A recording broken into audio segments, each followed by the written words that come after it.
17 رمضان المبارک 58 ہجری یوم وصال، پاکیزہ نبی کی پاکیزہ بیوی صدیق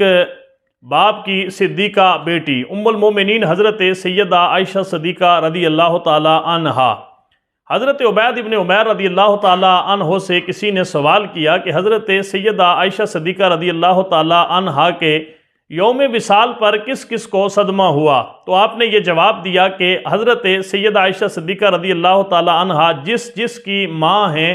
آپ کے یوم وصال پر اس کو صدمہ ہوا۔ ناظرین، اس حوالے سے حضرت سیدہ عائشہ صدیقہ رضی اللہ تعالی عنہا کا یوم وصال عقیدت و احترام کے ساتھ منانا اور آپ کی محبت کے اندر اس یوم کو گزارنا، یہ ہر صاحب ایمان شخص کے ایمان کا حصہ ہے اور ایمان کا تقاضا ہے۔ اس حوالے سے ناظرین، حضرت سیدہ عائشہ صدیقہ رضی اللہ تعالی عنہا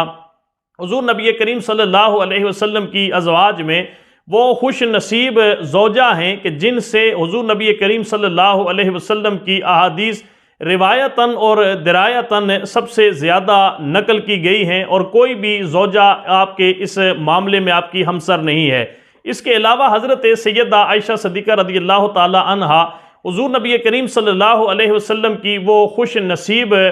زوجہ ہیں کہ آقا کریم نے اپنی زندگی مبارکہ کے آخری ایام آپ کے حجرہ مقدسہ کے اندر گزارے، اور آپ کے حجرہ کو یہ شرف نصیب ہوا کہ وہ آقا کریم کا روضہ مبارک بنا۔ کسی نے اسی لیے بڑا خوبصورت یہ کہا تھا کہ میرے سرکار کا روضہ جو جنت سے بھی اعلیٰ ہے، تیری بیٹی کا گھر ہے وہ قرابت ہو تو ایسی ہو۔ اور حضرت سیدہ عائشہ صدیقہ رضی اللہ تعالی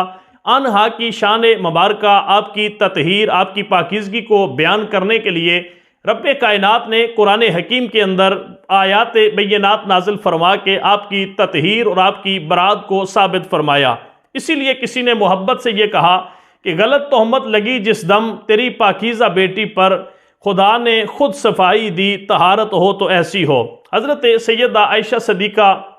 رضی اللہ تعالی عنہا وہ خوش نصیب زوجہ محترمہ ہیں کہ آقا کریم صلی اللہ علیہ وسلم نے اپنی خصوصی محبتوں اور شفقتوں سے آپ کو نوازا ہے۔ حضرت سیدہ عائشہ صدیقہ رضی اللہ تعالی عنہا ام المؤمنین ہیں اور قیامت تک آنے والے سارے اہل ایمان کی وہ ماں ہیں۔ ناظرین، اس حوالے سے حضرت عائشہ صدیقہ رضی اللہ تعالی عنہا کا یوم وصال عقیدت و احترام کے ساتھ منانا، یہ ہر اہل ایمان کے ایمان کا تقاضا ہے۔ اگر بیٹی کے روپ میں دیکھا جائے تو کائنات کے اندر حضرت سیدہ کائنات مخدومہ کائنات حضرت سیدہ فاطمہ الزہرا رضی اللہ تعالی عنہا جیسی خوش نصیب بیٹی کوئی نہیں، اس لیے کہ ان کے باپ سید الانبیاء امام الانبیاء ہیں۔ لیکن اگر بیوی کی حیثیت سے، زوجہ کی حیثیت سے دیکھا جائے تو کائنات کے اندر حضرت سیدہ عائشہ صدیقہ رضی اللہ تعالی عنہا سے بڑھ کر کوئی خوش نصیب بیوی نہیں، اس لیے کہ آپ کے زوج نامدار، آپ کے شوہر نامدار آقا کریم صلی اللہ علیہ وسلم سید الانبیاء امام الانبیاء خاتم الانبیاء ہیں، جن کو رب کائنات نے کائنات کے لیے نہیں عالمین کے لیے رحمت بنا کے مبعوث فرمایا ہے۔